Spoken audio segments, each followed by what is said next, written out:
আসসালামু আলাইকুম। আজকে আমি সকালবেলা রুটি দিয়ে খাওয়ার জন্য যে ডালবাজি বানানো হয়, সে ডালবাজি বানানো দেখাবো আজকে। এখানে আমি বুটের ডাল নিয়েছি।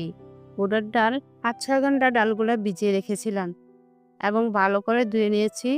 এখন আমি ডালগুলা সিদ্ধ হতে দিয়ে দিলাম। একটু বেশি করে পানি দিয়ে সিদ্ধ করব। আমি আর ডালে এক্সট্রা পানি ইউজ করব না। এখন ডালগুলো আমার সিদ্ধ হয়ে গেছে।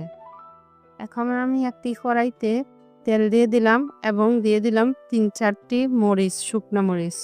শুকনো মরিচ যখন একটু কালার চলে আসবে, তখন আমি এর মধ্যে ১ চামচ রসুন বাটা এবং ১.৫ চামচ আদা বাটা দিয়ে দেব। দিয়ে ভালো করে কষাবো। আদা এবং রসুন তেলের মধ্যে দিয়ে নেড়ে আদা রসুনের গন্ধ যখন চলে যাবে, তখন আমি হলুদের গুঁড়া দিয়ে দেব।